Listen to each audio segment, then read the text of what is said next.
Do you ever get so blindsided by a sudden cold spell that when you dig deep into your old yarn stash to whip up some new finger worms, other people start making noises indicating that they too wouldn't mind a pair? This doesn't really happen to me all that often either, but when I made these smartphone-friendly secret gloves, a la the esteemed Secret Pants Society, let's just say there was enthusiasm. So I thought perhaps you would like to see how I made them as well. After all, I think handmade gloves, socks, hats and other yarn works absolutely have a place in a more sustainable wardrobe. These wonderful creations are an adaptation of a knitting recipe called Nesting Fingers from Drops Design, my go-to website for free knitting patterns and an excellent resource for instructional videos on different techniques in a range of different languages. I'll leave a link in the description for you to peruse at your leisure. The main adaptation I've done is to knit on smaller needles, as befits my preference and these 3 balls of yarn that I'm trying to use up. The original used needles size 3.5mm or US size 4, while I'm opting for a set of 2.5mm needles or US size 1.5. This means I need a slightly higher number of stitches. There are some other changes too, but this is probably the biggest one. The first thing we want to do is to make some stitches. First, with a small knot some distance from the end of the yarn relative to how many stitches you are making. And then you wrap the long end around your thumb and the rest around your index finger and you sort of twist and... yeah, I'm not entirely sure how to explain this in words. My fingers know what they're doing and hopefully you can see it somewhat. Using 2 needles is not strictly necessary, but it does make it easier a little later to start your knitting. In this case, I'm starting with 68 stitches in total, but you can use any number divisible by 4 if you require alterations. I'd say this version leaves us somewhere in the medium to small range size-wise. Since we started our stitches on 2 needles, we don't need to do a round of only straight stitches in order to get nice sized stitches to work with. We can go straight for a rib knit of 2 straight and 2 purl stitches ad infinitum.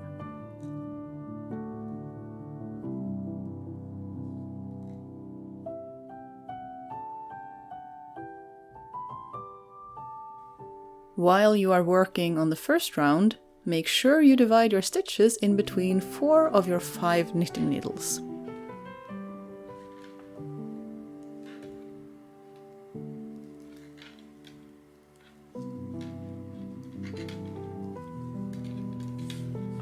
Now for the most crucial step of anything knitted roundwise. As you start on the second round, make absolutely extra super sure that your tiny length of knitted stitches all face downward with no twisting around the needles nonsense. If you don't, you may end up with a Möbius strip instead of a secret glove.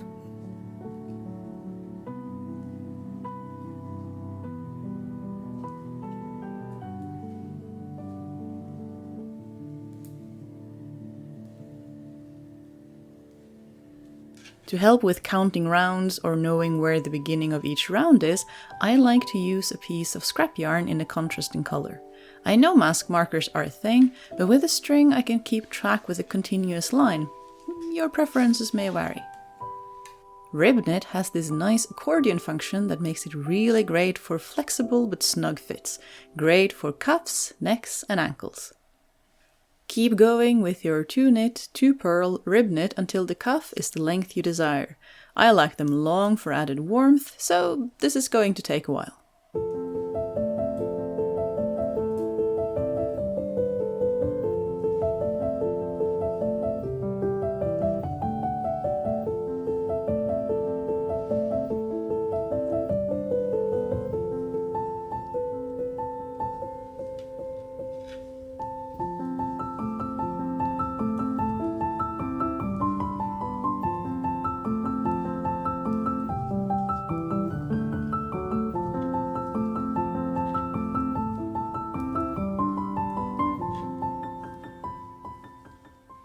Once our cuff is as long as we want it, I'm going to be a lazy knitter and just tie our new collar to the old. I'll be doing rib knit until I reach the knot and then do 1 round of straight stitches.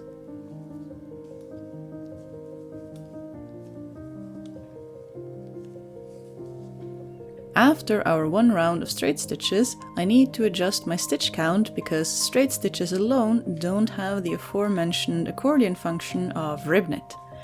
I do this by knitting 2 stitches together into one 14 times, divided evenly around the next round. After a few more rounds of straight stitches, it is time to start making room for the thumb. The first secret glove we are making is for the right hand, so I am moving my round contour 1 step to the left and making a new stitch by looping my yarn once around the needle on either side of what will become the central thumb stitch.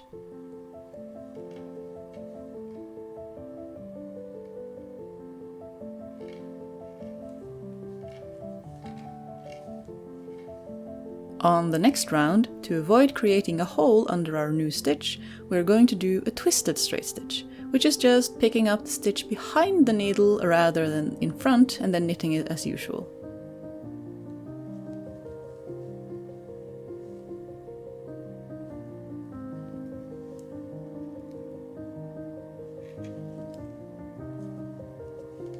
Then we do a round of just straight stitches, before adding another 2 stitches on either side of our central thumb stitch. Doing the round with 2 twisted straight stitches and 1 round of just straight stitches. Continue like this until you have added stitches 6 times in total. After this, we are going to leave our thumb alone for now. Larger safety pins are great for keeping works in progress secure and out of the way, though getting the sharp end through the stitch rather than through the yarn can be a bit finicky. With 2 safety needles, it'll be easier for you to try your secret glove for fit as you work if you need to.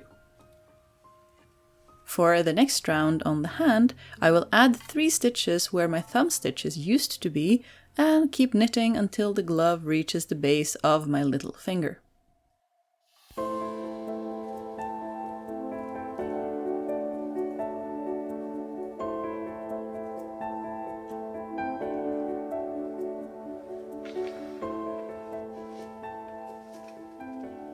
Brace yourself, my friends, because the fingers are next.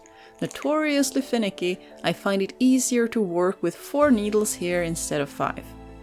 Start by knitting half a round down to the little finger. If you have 2 sets of knitting needles, you may just set aside the stitches for the rest of the hand as you're working on the little finger, but I'm trying to keep things basic here, so I'm transferring the stitches I'm not working on onto safety pins.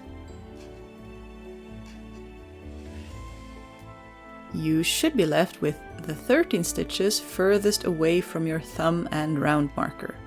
Knit your way to the end, transfer the endmost stitch on either side to a 3rd knitting needle, and when you knit this needle, add 2 or 3 new stitches for that space in between the fingers.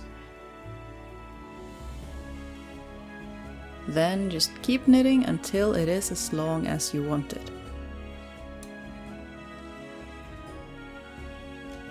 To end your knitting with room for the finger to come through, knit 2 straight stitches as normal, but fold the first one over the last, leaving you with just 1 stitch. Keep adding another stitch and loop over until you reach the end, where you pull the thread through to secure the last stitch. Make sure to leave enough of an end on your yarn to fasten it later. For most of us, the little finger is set a little further down on the hand than the rest, so the next thing on our list is to transfer all the stitches on safety pin back to our needles. Don't forget the 2 stitches we added next to the little finger, and then knit 2 rounds to accommodate for this. The stitches closest to the round marker then go back onto safety pins, and we turn our attention to the ring finger. As you may expect, this is done exactly as the little finger, only longer and slightly wider. including 2 to 3 new stitches for the space between the fingers.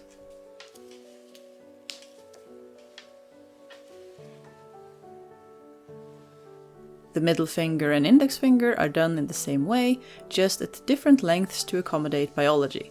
I recommend frequent test fittings to get them where you want them. Now that you have mastered the art of knitting fingers, it should come as no surprise how the thumb is addressed. Transfer the stitches to 2 knitting needles and pick up 5 stitches where we added 3 to continue knitting the hand. Keep knitting until you are satisfied with the length. We now have one right hand fingertip-less glove, but it is not a secret glove just yet. However, all the loose threads were starting to bother me by now, so I took a small break here just to fasten them and clean up our work thus far.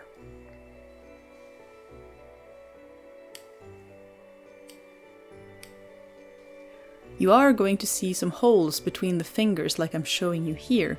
This is normal. Simply take one of the threads you're fastening and use it to close those off before hiding it as normal.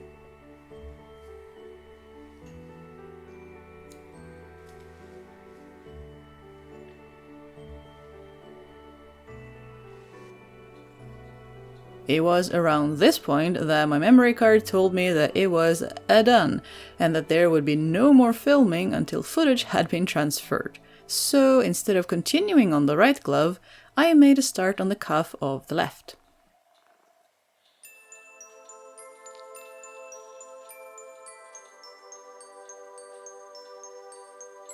As you might imagine, the left glove is knitted very much like the right. The only difference being that the thumb stitch and subsequent additional stitches are made just to the right of our round marker. On this glove, I even remembered to add the half round of twisted straight stitches that the recipe calls for to help us see where to add the hood later. Novel. With 2 gloves now half done, let's address the hood that adds the secret part. At the same round where we set aside our thumb stitches or thereabouts, carefully pick up 24 stitches on 2 needles.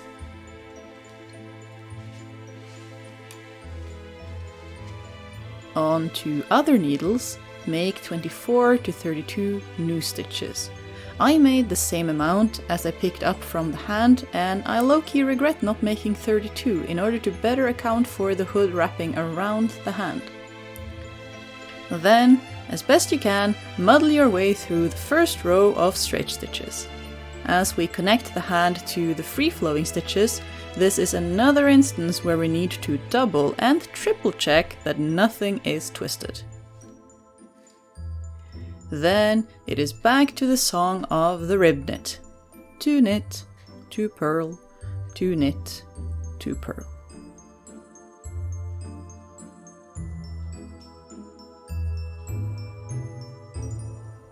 Make the hood as long as you need and then add an additional handful of rows. We'll lose a little space as we finish this one.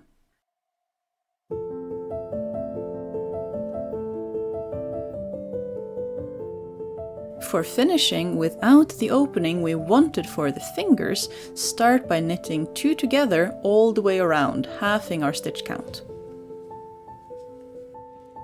Cut your thread with a good arm length or more, then pull that thread through each stitch as you work.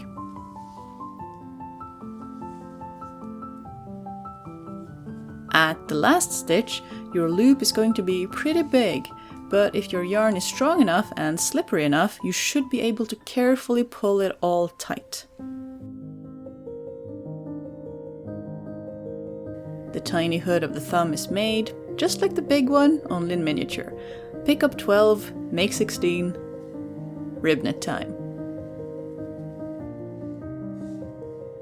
All threads are fastened as normal except for the top of the main hood. After a few stitches for security, make a loop and then do that loop in loop in loop in loop until you get something long enough to fit a button of your choice.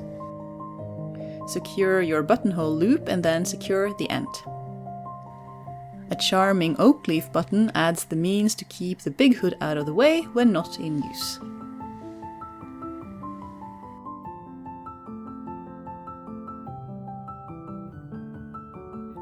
And our secret gloves are complete. Great for keeping them long digits warm without sacrificing dexterity.